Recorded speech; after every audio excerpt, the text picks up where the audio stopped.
In the bustling heart of Lagos, Nigeria, where neon lights shimmered against the night skies, and the scent of roasted plantains filled the air, Adewale Benson believed he had finally found happiness. A self-made businessman in his late 40s, he had weathered the storms of youth, betrayal, and heartbreak. His past was a locked box, one he had no desire to reopen. Then he met Ifunanya.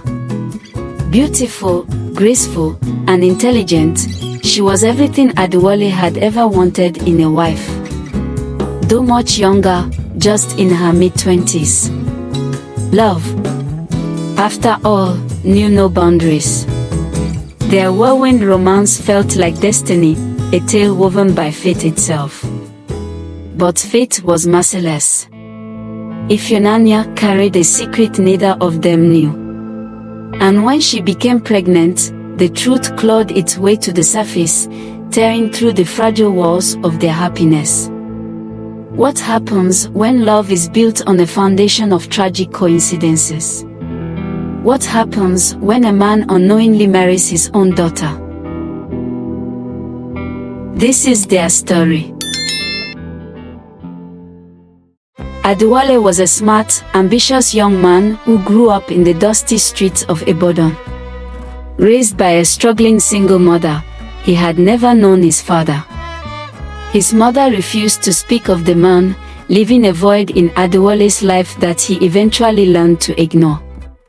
By the time he turned 20, Adewale had fought his way out of poverty, hustling relentlessly to build a future for himself. But before his fortune, there had been love. Her name was Nena, the only child of Mr. and Mrs. Chika.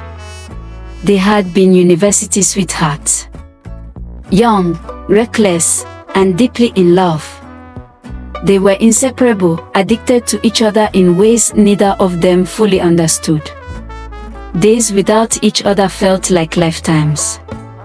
Adewale and Nena's love was the talk of their friends and colleagues. Many envied their relationship because they were so compatible. It wasn't long before Nena discovered she was pregnant for Adewale. She feared how Adewale would feel hearing this news. Days later, she went to Adewale with fears in her eyes. Adewale, seeing her mood, knew everything was not alright. "Are you okay?" asked Adewale. "I am okay, but there's a problem," Nena replied. "What could be the problem?" Adewale asked. With a sad face, Nena replied, "Adewale, I'm pregnant." When she broke the news, panic gripped Adewale. He could barely feed himself. How could he raise a child? To make things worse, Nena's strict parents, furious and ashamed, relocated with her to another state, cutting off all contact with Adewale. He searched for her, but she had vanished. Months later, Nina gave birth to a beautiful baby girl and named her Ifunanya. Though her heart ached for Adewale, she found solace in their daughter, her only connection to the man she once loved. Nena's parents, Mr. and Mrs. Chika, took on the responsibility of raising both their only child and their granddaughter. However, they strictly forbade Nena from contacting Adewale, as they never wanted him to be a part of their granddaughter's life due to the shame he had brought upon their family. As Ifunanya grew into a bright and curious teenager, she often asked about her father, longing for the day she would finally meet him. However, Nena never dared to mention Adewale's name, fearing her parents' wrath. Instead, she told Ifunanya that she and her father had been university lovers at the University of Ibadan, and that was when she became pregnant with her. One fateful day, tragedy struck the family of Mr. and Mrs. Chika. One fateful afternoon, Ifunanya returned from school to find her home engulfed in flames. A crowd had gathered, trying desperately to put out the fire. Fear gripped her as she searched for her mother and grandparents. But they were trapped inside the burning house. By the time help arrived, it was too late. Ifunanya's world crumbled. Where do I start from? Why is this happening to me? She cried out, consumed by grief. Weeks later, after the burial of her mother and grandparents, her grandfather's best friend, Professor Mike, visited. He adopted her and took her with him to Lagos. Professor Mike, a respected academic, ensured that Ifunanya received the best education. She attended the University of Lagos, where she excelled in her studies, graduating with a degree in software engineering. Years passed, and the wounds of her past began to heal. The father she had never met became nothing more than a distant ghost. Meanwhile, in Lagos, Adewale had become a wealthy, respected man. He owned a chain of electronic stores, drove a Mercedes, and lived in a luxurious duplex. Yet, despite his success, loneliness shadowed his life. Then he met Ifunanya. She was a fresh university graduate, working as a software engineer. Their paths crossed at a business seminar, and the moment Adewale saw her, he was captivated. She had Nena's eyes. Their connection was instant. Ifunanya, despite her initial hesitation about their age difference, found herself drawn to Adewale's warmth and wisdom. Love blossomed quickly, and within a year, they were married. It was a quiet, intimate wedding. The only family present on Ifunanya's side was Professor Mike, who stood in as her father. Adewale vowed to love and cherish her forever.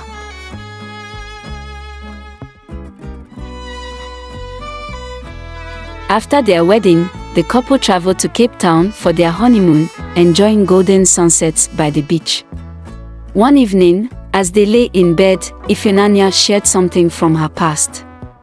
"I sometimes wonder about my real father," she mused. "My mother never spoke much about him. I only know she was a university student in Ibadan when she got pregnant." Adewale's chest tightened. "Did she ever mention his name?" he asked, forcing a smile to mask his unease. Ifunanya shook her head. "No, but she told me he tried to find her." A chill ran through Adewale's spine. It had to be a coincidence, Adewale thinks. Months later, Ifunanya became pregnant. It was the happiest moment of Adewale's life until the past came knocking. One evening, while rearranging their bedroom closet, Ifunanya discovered an old shoebox. Inside, she found a faded photograph of a young woman. Her mother. Her hands trembled as she turned the photo over. There, in smudged ink, was a name. Adewale Benson. The word stopped. Terror gripped her. No. This wasn't possible. She turned to find her husband standing behind her, his face pale. "Do you know the woman in the picture?" His voice was barely a whisper. Tears welled in her eyes. "She's my mother. She died in a fire years ago." Adewale staggered back, his body shaking. He snatched the photo from her hands, his mind screaming in horror. It was real. The child he had lost. The child he had unknowingly married. The child who now carried his unborn child. A suffocating silence filled the room. Then, Ifunanya screamed. Panic. Horror. Disbelief. A DNA test confirmed the impossible truth. They were father and daughter. Ifunanya shut herself in their bedroom for days, drowning in anguish. "What have we done?" she wept.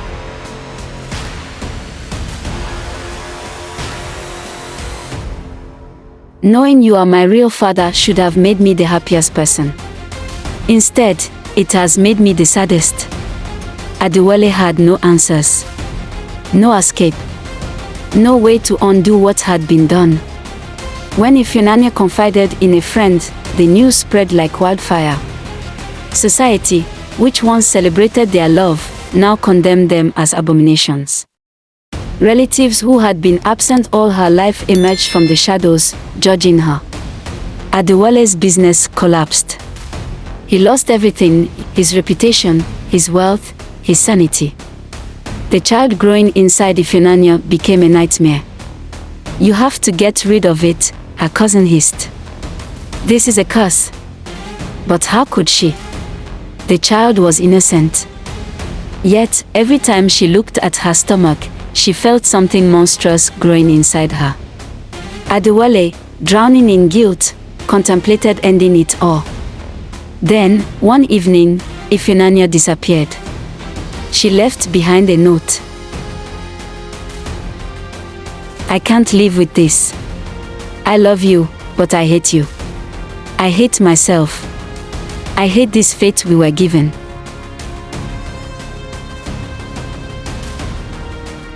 Three days later, after an intense search for Ifunanya, news reached Adewale that her body had been found floating in the lagoon beneath the mainland bridge. Without hesitation, Adewale rushed to the scene. When he arrived, his heart shattered at the sight before him. Ifunanya lay lifeless, her body drifting on the riverbank, cold and still. Overwhelmed by grief, Adewale collapsed to the ground, his cries echoing through the air. "I have lost everything. Where do I even begin?" he sobbed, his voice trembling with despair. He insisted on burying her himself, unable to let go. For days, Adewale locked himself in his room, drowning in sorrow. He refused to eat or drink, consumed by the weight of his loss. "The worst has happened. Will I ever survive this pain?" he whispered to himself as fresh tears rolled down his face. And so, he wept, mourning not just Ifunanya, but the life they could have had together. Months later, standing before her grave, drenched in the rain, he whispered, "Love brought us together. Blood tore us apart. Fate destroyed us both." A year later, unable to bear the weight of his sorrow, Adewale took his last breath. Indeed, it was a twist of fate. His supposed joy had turned to mourning. Now the big question: who is to be blamed on the misfortune that fell on Nina, Adewale, and Ifunanya?